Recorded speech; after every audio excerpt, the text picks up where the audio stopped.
और एक कारवा बनता जाता है। तो एक विजन के ऊपर काम करने का मतलब क्या होता है पता है? एक बहुत बड़े पर्पस के लिए काम करना।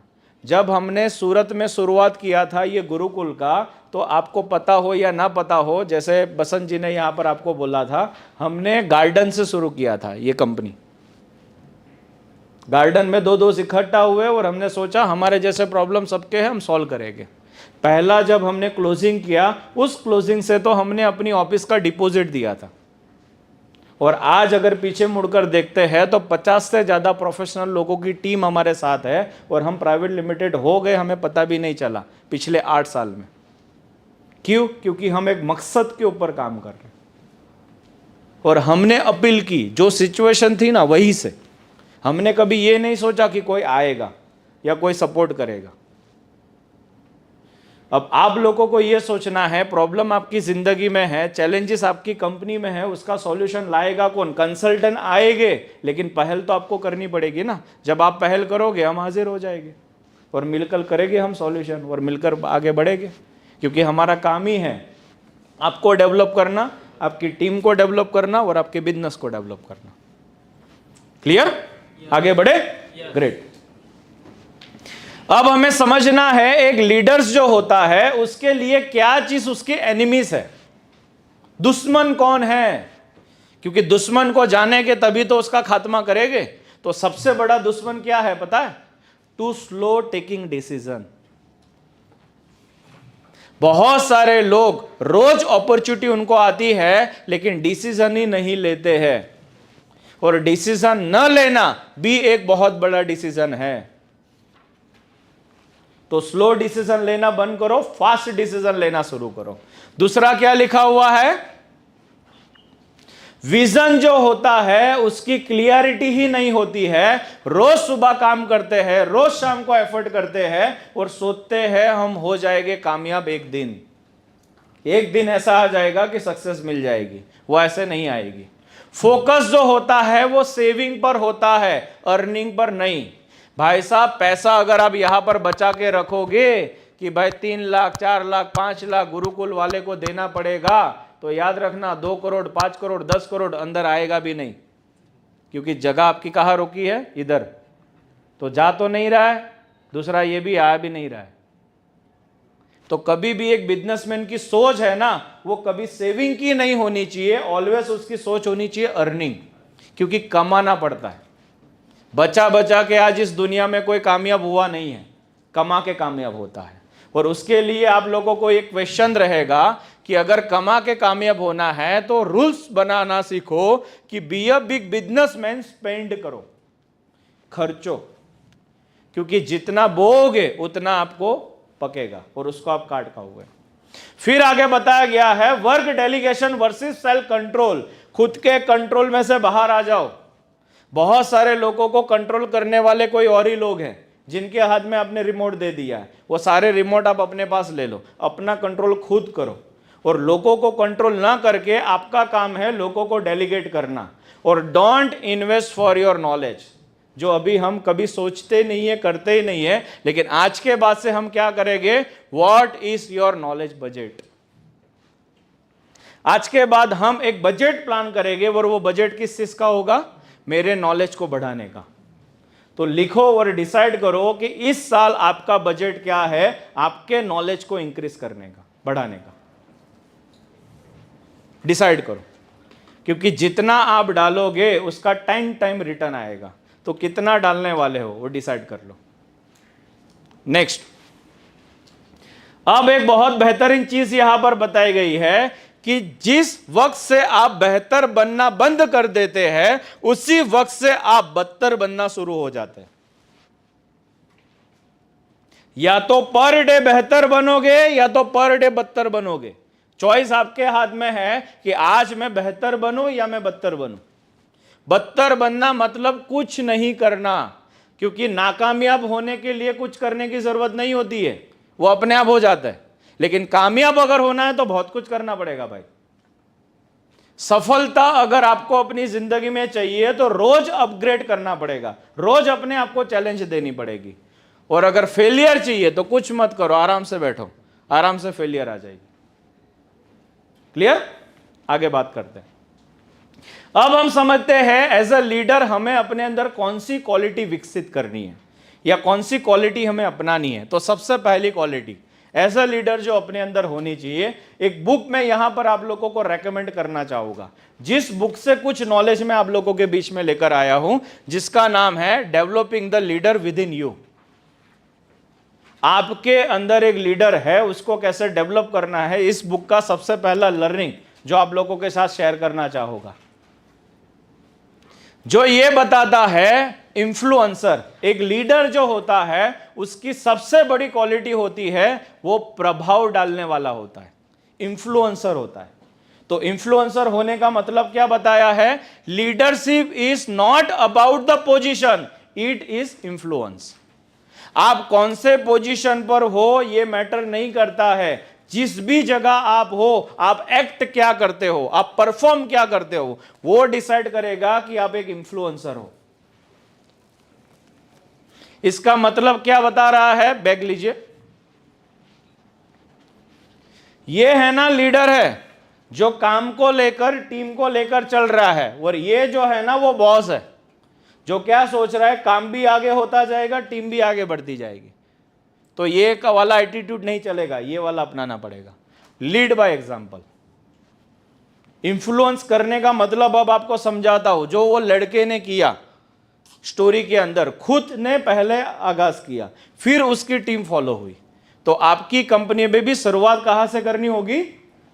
लोग रिपोर्टिंग क्यों नहीं बनाते भाई साहब? क्योंकि आप खुद रिपोर्ट नहीं बनाते। लोग टू डू लिस्ट क्यों नहीं बनाते भाई साहब? आप खुद टू डू लिस्ट नहीं बनाते। लोग ड्रेस कोड में क्यों नहीं आते? आप खुद नहीं आते। लोग टाइम पर क्यों नहीं आते? आप खुद नहीं आते। प्रॉब्लम इधर है, उधर बाद में होगी सॉल्व, शुरुआत यहां से होनी पड़ेगी, बराबर। नेक्स्ट, अब हमें समझना पड़ेगा एक्टिविटीज 9 और पेज नंबर 40, 34 एंड 35 ओपन कीजिए।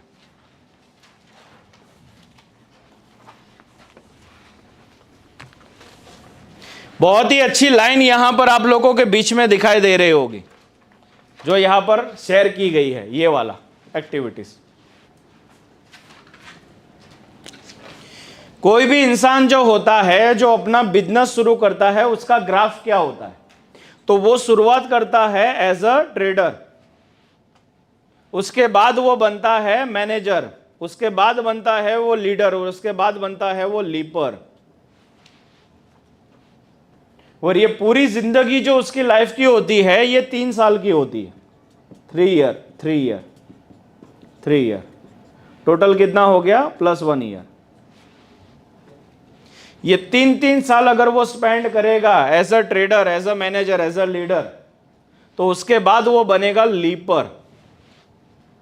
जबकि इंडिया का सबसे बड़ा प्रॉब्लम ये है, 98% लोग जो है वो यहां पर फंसे एमएसएमई में। या तो वो खुद ट्रेडर बन चुके हैं, या तो वो खुद मैनेजर बने। तो बनते हैं ट्रेडर में से मैनेजर, फिर से मैनेजर में से आ जाते हैं ट्रेडर, ग्रो नहीं होते, यहां फंस जाते हैं। तो गुरुकुल का काम है यहां से आपको यहां लाना, यहां से आपको यहां लेकर जाना, यहां से आपको यहां लेकर जाना। और इसलिए हमारा जर्नी 5 साल, 10 साल, 15 साल, 20 साल, 50 साल का होगा, या लाइफ टाइम हो सकता है, क्योंकि ये जर्नी खत्म नहीं होता, ये शुरू ही रहता है। और हम आपको पहुंचाएंगे लीपर पर, यह हमारा कमिटमेंट है। तो अब आपको समझना पड़ेगा कि लीडर जो होती है उसकी क्या लायकात होती है या क्या काबिलियत होती है, और आपके अंदर कौन सी है। ये सारे उसके सिम्टम्स दे दिए हैं, होमवर्क के अंदर लिख लीजिए, ये आपको घर से करना है। और नेक्स्ट आपको ये करके आना है कि क्या 3 चेंजेस आप करोगे। यहां पर लिखिए आई, खुद के अंदर, यहां पर लिखिए टीम, और यहां पर लिखिए कंपनी। ये तीनों 3 के अंदर 3-3 चेंजेस लेकर आने हैं आपको, कि क्या बदलाव आप लेकर आओगे, क्या एक्शन लोगे आप। ये आप लोगों को खुद को डिसाइड करना है आज की मीटिंग कंप्लीट होने के बाद। नेक्स्ट, अब बात करते हैं दूसरी क्वालिटी। तो एक लीडर के अंदर दूसरी क्वालिटी ये होनी चाहिए, प्रायोरिटीज। एक प्रोफेशनल पर्सन होता है वो प्रायोरिटीज के हिसाब से काम करता है, और एक न्यू कमल जो होता है वो सभी चीजों को प्रायोरिटी में लेकर चलता है। और आप सब लोगों को यह परेशानी होती होगी, पूरे दिन में काम आप करते हो, मेन काम रह जाता है, बाकी के सारे काम हो जाते हैं, होता है। और ये होने का सबसे बड़ा कारण ये है, हम प्रायोरिटी सेट नहीं कर पाते। देखते हैं कैसे होता है प्रायोरिटी सेट आगे। सबसे पहले आपको देखना पड़ेगा सबसे महत्व का काम कौन सा है, फिर आपको मैच करना पड़ेगा सबसे जरूरी कितना है, तात्कालिक कितना है, उसके बाद आपको लेना पड़ेगा सबसे पहला उसी को, क्योंकि ये काम आप ही कर सकते हो और कोई नहीं कर सकता है। फिर आपको लिस्ट बनाने के बाद देखना पड़ेगा सबसे महत्व का काम कौन सा है और कम तात्कालिक मतलब कम प्रायोरिटी वाला कौन सा है, और उसको फिर आपको क्या करना पड़ेगा, डेडलाइन देनी पड़ेगी। ये आज करूंगा, 2 दिन बाद करूंगा, 1 हफ्ते के बाद करूंगा। फिर आएगा तीसरा, कम महत्व का काम और उच्च तात्कालिक वाला काम। तो यहां पर आपको क्या करना है, प्रतिनिधित्व। खुद करना नहीं है, करवाना है, खाली आपको रिपोर्ट लेना है। और लास्ट में आएगा कम महत्व का और कम तात्कालिक, तो इसको आपको क्या करना है, जाने देना है, छोड़ देना है। तो अब आपको एनालिसिस करना है टू डू लिस्ट के अंदर से कि कौन सा काम मेरे फर्स्ट प्रायोरिटी में आएगा, कौन सा काम मेरी सेकंड प्रायोरिटी में आएगा, कौन सा काम थर्ड प्रायोरिटी में आएगा और कौन सा फोर्थ में आएगा। क्लियर? और उसी के हिसाब से आपको डिसीजन लेने हैं। अब मैं आपको पूछता हूं एक सवाल, बराबर, अगर आपके ऑफिस के अंदर पेज खत्म हो गए A4 साइज के और उसको लेकर आना है, ये आपके लिए कौन सी प्रायोरिटी का काम है? ये 3 में से, 4 में से कम तात्कालिक है ना, लेकिन लोग सबसे पहली प्रायोरिटी उसको लेकर चलते। હું જ જઈશ ને હું જ લઈ આવીશ, કારણ કે સૌથી સસ્તું ક્યાં મળે ને મને ખબર છે। ये अपना दिमाग होता है। यस, बिल भरना या टाइम पर सारे बिल का जो ड्यू है वो क्लियर करना, ये कौन सा प्रायोरिटी वाला काम है? ये जो है वो कम महत्व का है लेकिन तात्कालिक है, क्योंकि उसकी डेडलाइन आज ही आ गई है।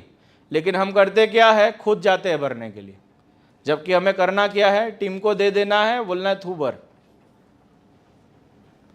ऑफिस खोलना, शॉप खोलना, बत्ती करना, टीम के साथ मीटिंग करना, ये प्रायोरिटी में कौन सा आएगा?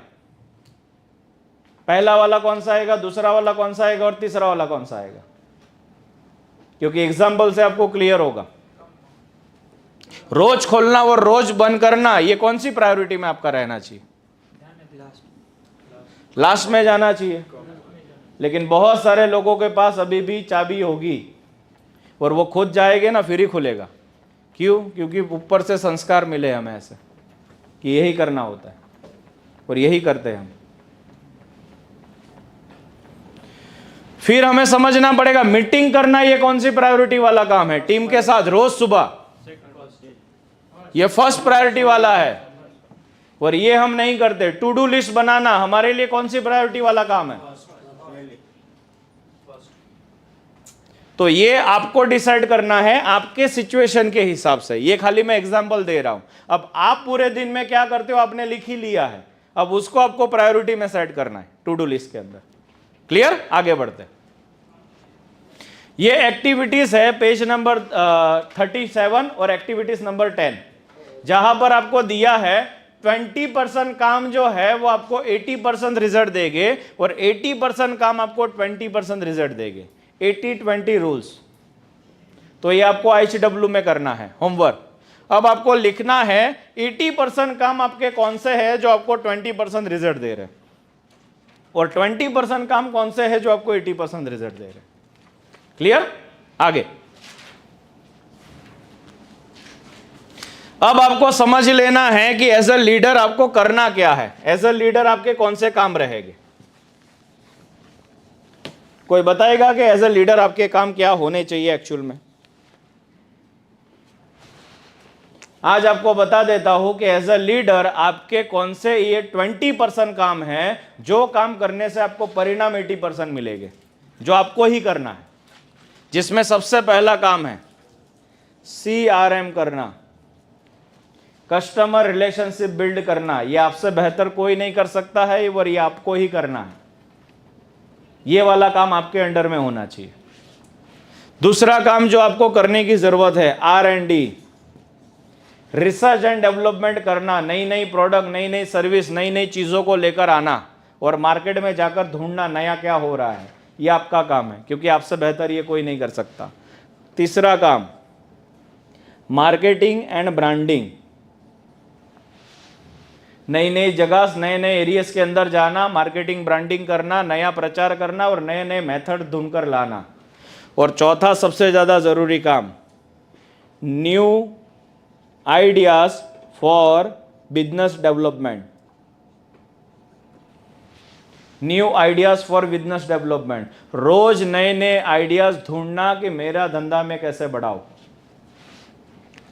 ये आपके काम है। अब सवाल ये है, ये हम करते ही नहीं, और जवाब ये है इसके अलावा हम सब करते, तो हम ग्रो कैसे होगे? क्लियर है? आपका टाइम यहां पर जाना चाहिए एज ए लीडर, बाकी के सारे काम करने के लिए लोग अवेलेबल हैं। अब हम समझते हैं तीसरी चीज, इंटीग्रिटी और ऑनेस्टी। एक लीडर का लक्षण होना चाहिए क्या कि I am same for inside as well outside. मैं जैसा हूं मैं वैसा ही रहूंगा, मैं बदलूंगा नहीं। ये एक लीडर की पहचान होती है। नहीं तो कई बार क्या होता है, आपसे कोई और कमिटमेंट, आपसे कोई और कमिटमेंट, आपसे कोई और कमिटमेंट। एक ही इंसान तीन जगह तीन तरीके से बदलता है। इंसान एक ही, कमिटमेंट बदल जाता है। लेने के टाइम पर कुछ और कमिटमेंट, देने के टाइम पर कुछ और कमिटमेंट, मांगने के टाइम पर कुछ और कमिटमेंट। ऐसा नहीं चलेगा। नेक्स्ट, लीडर जो होता है उसको ऑलवेज ये ध्यान रखना है कि आप जो चीजें करेंगे ईमानदारी के साथ, तो आपको भी ऐसी ही टीम मिलेगी ईमानदारी के साथ, आपको ऐसे ही कस्टमर मिलेंगे ईमानदारी के साथ। आप जैसे होगे ना वैसे ही आपके लोग होंगे। तो आपको डिसाइड करना है कि किस लेवल पर आपको ये चीज मेंटेन करना है। और इंटीग्रिटी का मीनिंग ही ये होता है, living it my self before leading other. किसी को लीड करने से पहले जो चीज आप चाहते हो उसके हिसाब से खुद जीना शुरू करो, क्योंकि खुद जब आप उस चीजों को जियोगे आपको पता चलेगा सामने वाला उस प्रॉब्लम में अगर आया तो उसको क्या सॉल्यूशन देना है, या लीड कर पाओगे। बोलते हैं ना कि जो टेस्ट आपने लिया ही नहीं है वो टेस्ट का बनाओगे कैसे और लोगों को खिलाओगे कैसे।